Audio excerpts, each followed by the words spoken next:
Tania écoute Marim, nous commençons aujourd'hui le Perek Nun Gimel, Ain Dalet Amud Aleph.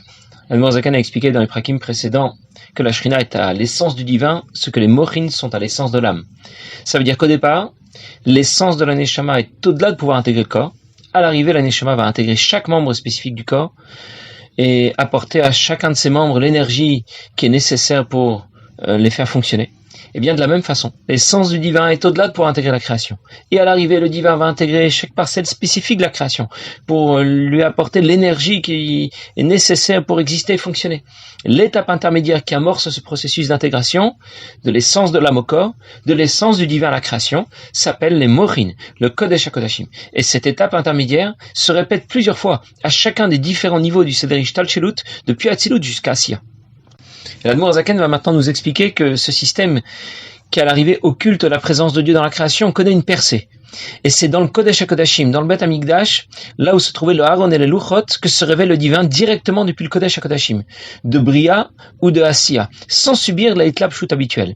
Ça veut dire que la lumière du Kodesh HaKodashim, de la Mot Elyonim, va sauter les étapes successives habituelles pour intégrer l'endroit où se trouvait le Aaron et les Luchot. De cette manière, on aurait répondu à notre question. On avait demandé au début du Perek Nun Aleph, pourquoi nous parlons de Ashrat Ashrina, de la Shrina qui se trouverait davantage à tel ou tel endroit, dans le Kodesh HaKodashim ou ailleurs, alors que Dieu est omniprésent, Melo Kol Haaretz Kevodo. Et maintenant, nous comprenons pourquoi nous disons que la Shrina réside davantage dans le Bet Hamikdash, dans le Kodesh HaKodashim. Ça veut dire qu'il y a une percée dans l'ensemble du système. Et le Kodesh HaKodashim de Olamot Elyonim va sauter les différentes étapes de système d'intégration du divin à la création pour se révéler en pleine puissance dans cet endroit particulier où se trouvait le Aaron et les Luchot. Alors je commence dans les mots. Quand on était à l'époque du premier Bet Hamikdash, il y avait le Aaron et les Luchot, l'arche sainte et les tables de la loi dans le Kodesh HaKodashim. Alors la Shrina, qui est représentée au départ par Malchut d'Atzilut, c'est la révélation de la lumière infinie de Dieu, Shoresham. Alors elle y résidait et venait intégrer Aseret Adibrot, les Luchot, Beyeter Seet, Beyeter Oz, avec encore plus de puissance qu'elle ne se révèle dans les Kodesh HaKodashim des Olamot Elyonim, ça veut dire des mondes de Yetzira ou de Asiya. Aseret Adibrot en Klalut Torah Kula, puisque les Aseret Adibrot représentent l'ensemble de la Torah.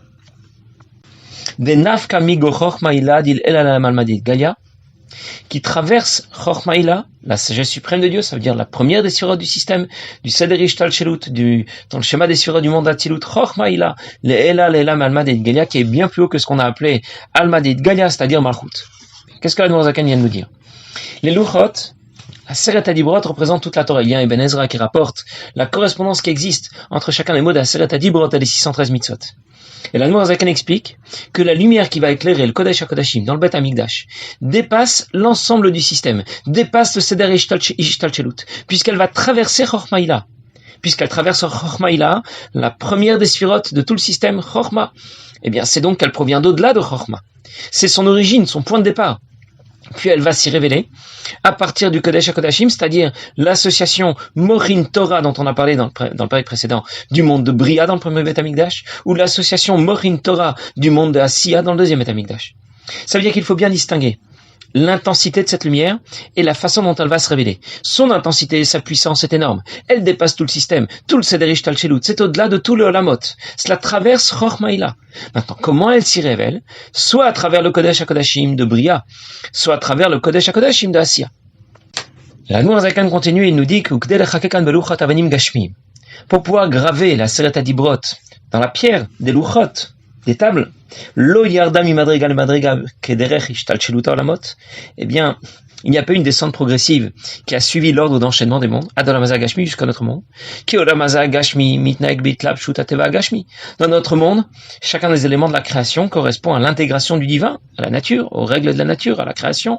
Va luchot, tandis que les luchot sont maaseh elokim hema. C'est l'œuvre de Dieu. Je vais revenir tout de suite à ce que l'Admor Zaken est en train de dire. Va mirtav elokimu. L'écriture est une écriture divine. Les malamateva shel olamazah gashmi. C'est au-delà de la nature des éléments de ce monde. Hanishpa me'arat ashrina shebechal kodesh kodashim d'Asiya, qui provient du kodesh kodashim d'Asiya, shemenimshach bechayut l'olamasiya, shegam olamazeh bichlalo, à partir duquel la lumière qui est destinée à la création, à ce monde matériel, provient de ce qu'on a appelé Kodesh Kodashim d'Assia. L'Admor Zaken veut nous dire que les Luchot qu'a rapporté Moshe Rabbeinu ne correspondent pas exactement à ce qu'on s'imagine. Il s'agissait d'abord de blocs de pierre carrés, qui n'avaient pas de recto et de verso. Ça veut dire, oui, il y avait bien une face, mais il n'y avait pas de verso. Ça veut dire qu'on pouvait regarder d'un côté et de l'autre, c'était la même chose. On lisait de la même manière ce qui était gravé d'un côté ou de l'autre côté. Il n'y avait pas ce qu'on appelle panim ve'achor, recto et verso. Il n'y a que panim.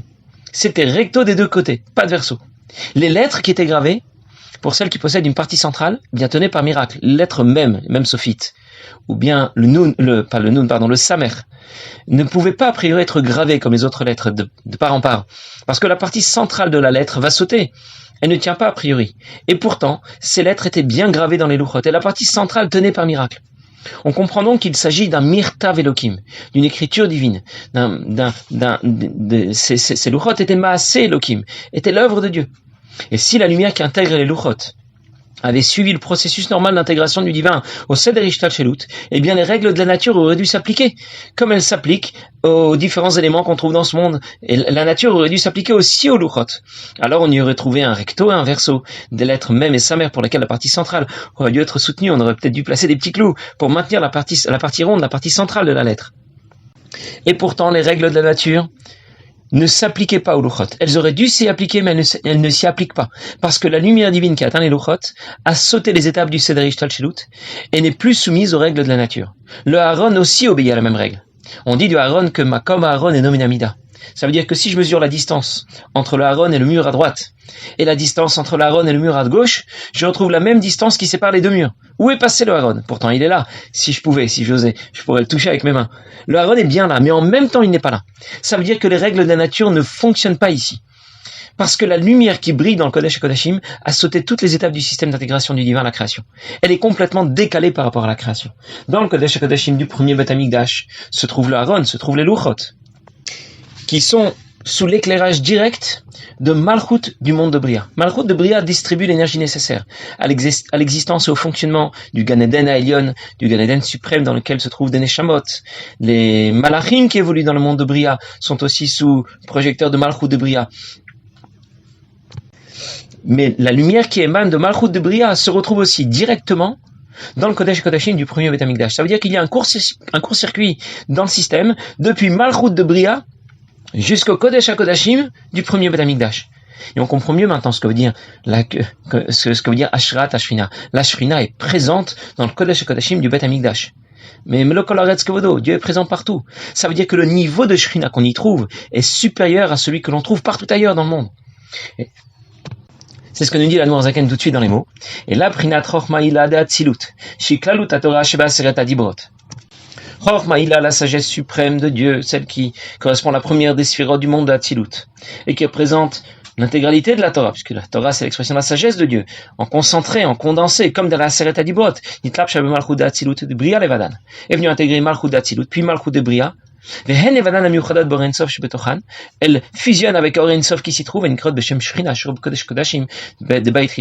c'est cette lumière qui de façon directe va atteindre le Kodesh HaKodashim du premier Beth Amikdash, intégrer les 10 dibrot, les 10 commandements qui sont gravés dans les luchot, dans les tables de la loi, qui sont dans l'Aaron, dans l'arche sainte, et qui tenaient benes ou maas Elokim Chaim, qui tenaient par miracle, comme on vient d'expliquer, et qui était l'œuvre de main de Dieu. Et c'est ce qu'on appelle, ou Almadit Kassiam, Kanen Mo'olam Bria, c'est ce qu'on appelle le monde caché. Bina est appelé, Bina la sphira dominante dans le monde de Bria, mais en même temps Bina représente la compréhension, la pensée qui est donc cachée, par opposition à la parole qui est révélée, la parole qui sera appelée Malchut, Almadit Galia, et c'est Bina qui est dominante dans le monde de Bria et non pas Malchut, Kanodal et Yodechen, comme savent bien ceux qui apprennent la Kabbalah. Voilà donc ce qui se passait dans le premier Beth Amikdash. Et l'Admor Zaken va maintenant nous expliquer, va maintenant nous décrire comment se produit ce même processus à l'époque du deuxième Beth Amikdash. Dans le deuxième Beth Amikdash où il n'y avait pas de Aaron et de Luchot. Ils étaient là, mais ils étaient en dessous. Je vais en reparler tout de suite. En tout cas, ils n'étaient pas visibles dans le Kodesh HaKodashim. Amur Razal Shoet Ashrina Shorasha.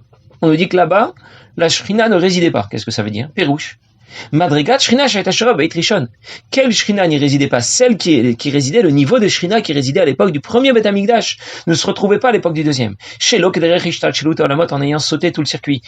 Ishtalchelut des mondes, l'enchaînement des mondes, et des niveaux de l'un à l'autre. Et la Bebaït Shenia Itashura Kederech Ishtalchelut Itlapshut. Mais quel processus, quel chemin a suivi la Shrina qui se révèle dans le Kodesh HaKodashim? Elle a suivi Itlapshut Malchut d'Atzilut de Malchut de Bria, Malchut d'Atzilut, puis Malchut de Bria, ou de Bria, Malchut de Yitzira, Malchut de Bria jusqu'à Malchut